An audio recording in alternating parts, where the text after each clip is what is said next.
If you're having audio issues, please set your speakers on your device to mono. This is the way to get the audio to stop playing from only the left headphone and out of both left and right headphones.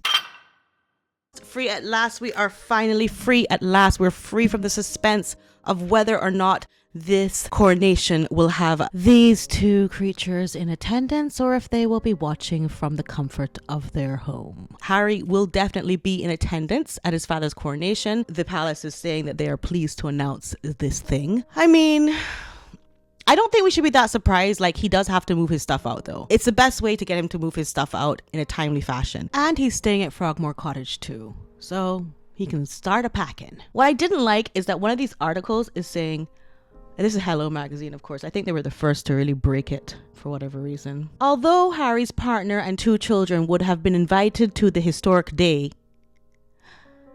Who said so?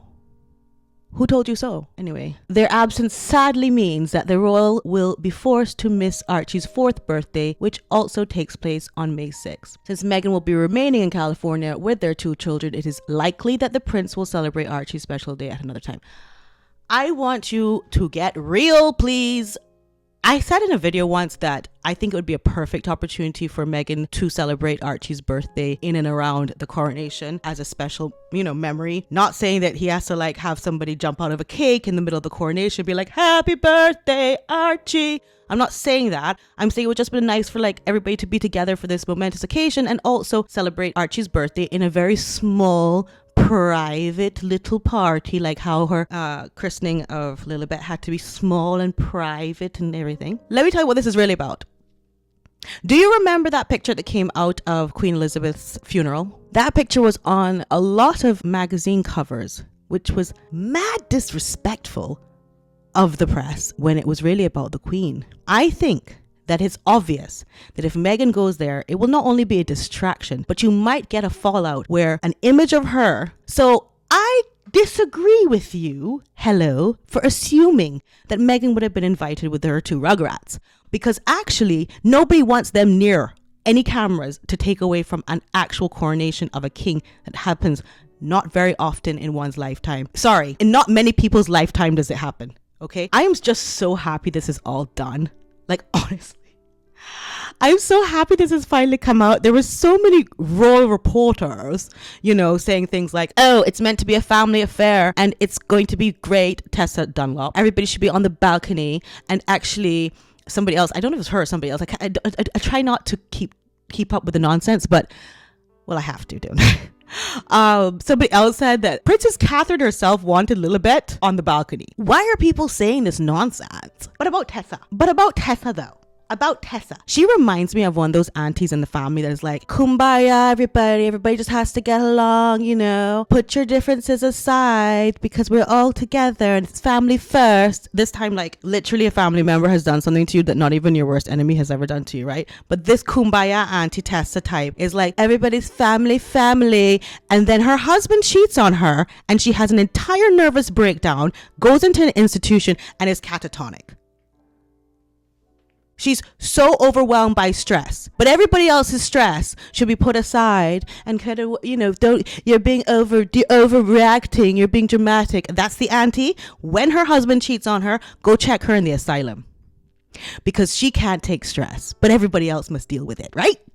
That is Tessa Dunlop. Anyway, that's all I have to say about that bitch. Let's talk about the good things, shall we? Now, it is customary for the monarchs of different nations not to attend the coronation, but in fact for their heirs to attend on their behalf.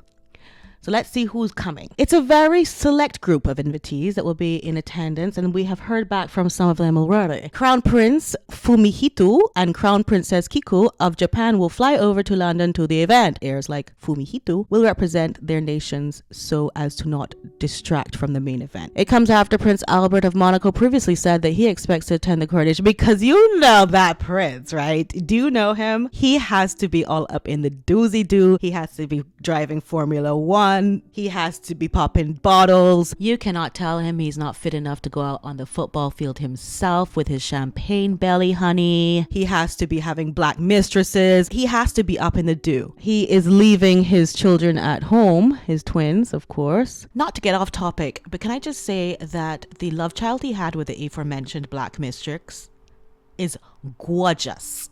In lieu of a coronation visit, Prince Albert promises that he and Princess Charlene will return from London with a gift for their children. He says, "I'll bring them any little trinket I could put my hands on." I am so tired of people who are this rich pretending they're poor. Little trinket?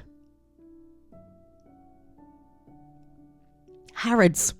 You're going to go to Harrods and you're going to buy them the big ass Harrods bear, the biggest one there is, and you're going to put it on your jet by itself, and then you're going to take another jet that you own and fly behind the teddy bear to your palace and give it to your children. Stop pretending to be poor. It's ever so rude. Okay, so the invitation of the coronation, I love. It's very springtime. It's very masculine in a way with that green face, good looking man down in the bottom. I don't know who he is, but he is working it. There is a unicorn, which is Camilla, a unicorn indeed, represented in the coat of arms to the top left, and to the top right, you see the royal blue stallion of a horse, which is, I guess, King Charles. I don't know. When I see this, the coronation of their majesties, King Charles III and Queen Camilla, I'm going to be totally honest with you because I'm just taking this all in. I'm just going to tell you this because we only have 3 weeks to get used to everything. I feel a bit weird when I see King Charles III and Queen Camilla. I'm just not going to lie. I just do feel a bit weird.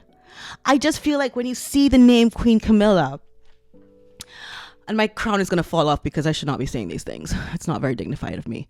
But when you see the name Queen Camilla, it's like you just can't believe it's there. After all the trials and tribulations and the denials of the affairs and the recorded phone calls, Tampax Gate, and just all of the, just all of the pain that relationship caused a lot of people. It's just when you see Queen Camilla, it's like you feel like, I guess you feel like love wins even when it shouldn't, or it mustn't. It does. Love wins. And that goes for Meghan and Harry too, I suppose, but it's just something that kind of jars me. And I just wanted to say that because I want to put that out there because I'm not alone. I know I'm not alone in that. For sure, I know my aunt is really she just does not like that woman. She just does not like what that woman did to her Diana. So at least I know I have my aunt on my side. Okay. I just wanted to talk about the children that will be holding the trains of the robes because they say that Prince George is going to have a big role there. He's only 9. He's only 9. So it's kind of a big deal that he has a role in it. Also, I think it highlights that Harry he will be the spare. He will definitely be the spare on this show. Yeah, he will definitely be right where he's supposed to be in the background. 9-year-old, who is second in line to the throne, is one of 4 pages to honor the king along with the children of the family friends. Lord Oliver. Lord, they have the longest, richest sounding names. I can't deal. Cholmondeley, 13. Nicholas Barclay, which like the bank. I tell you, the names are too rich, man. And Ralph Tolemach, 12. Meanwhile, the Queen's pages of honor will be her grandsons, Gus and Louis Lopez, 13, and Freddie Parker-Bowles, 13, and her great-nephew, Arthur Elliot, 10. So that's lovely that the Parker-Bowleses, haven't heard that name in a while. The Parker-Bowleses will be representing for the Parker-Bowleses.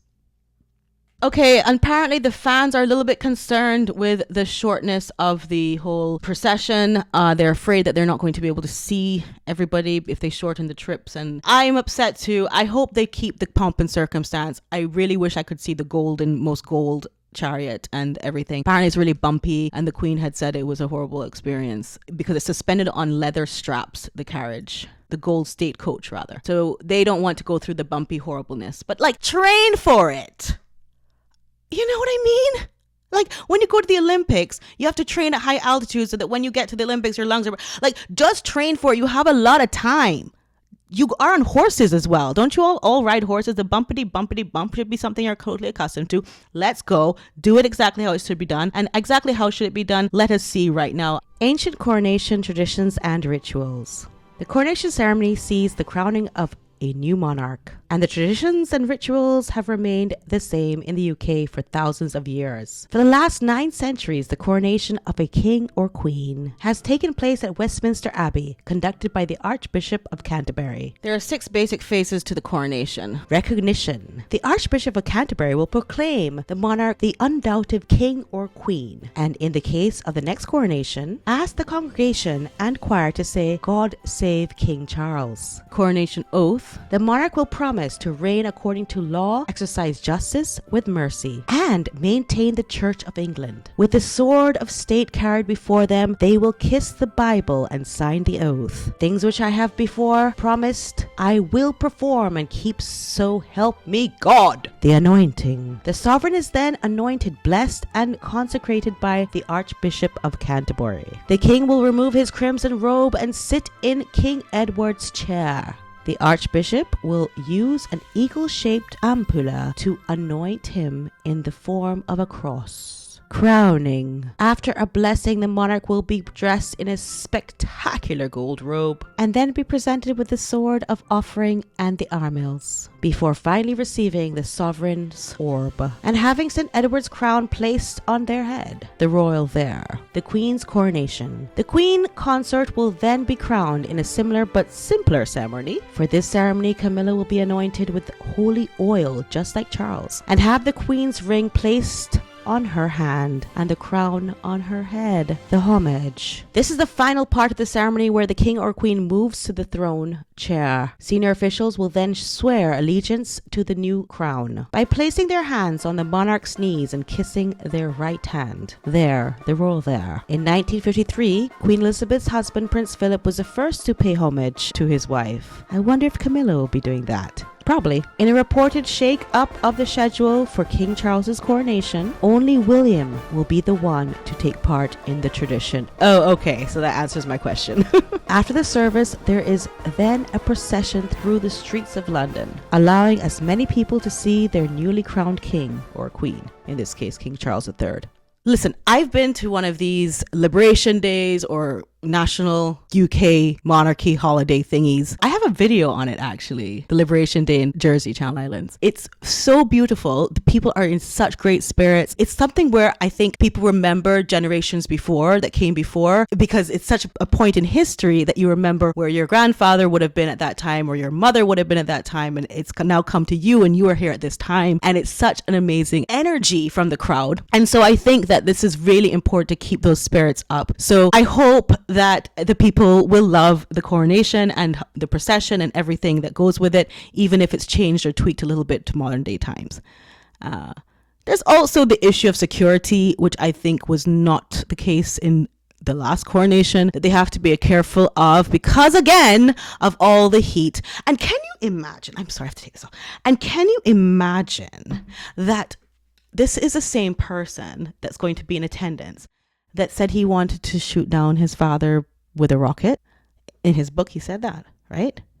So I think it's really important with all of what's gone on recently that if they have to tweak certain things for safety and security, it's really important that they do that. And also another point as to why Meghan Markle was not invited.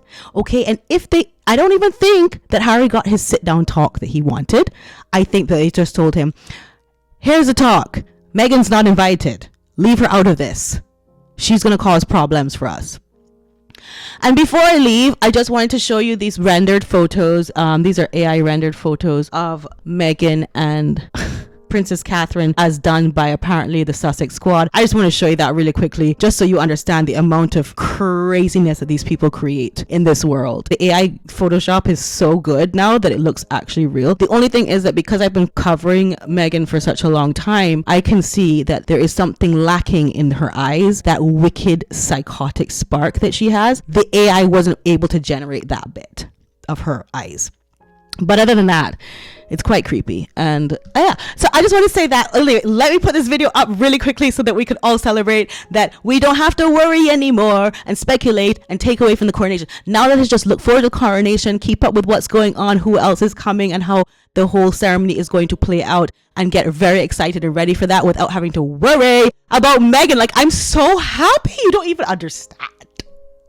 I'm sure you do, actually, because you know me. Anyway, lots of love to you. Please like, subscribe, press the bell notifications, and give a thumbs up if you did like this video. I hope you did. Okay, lots of love to you.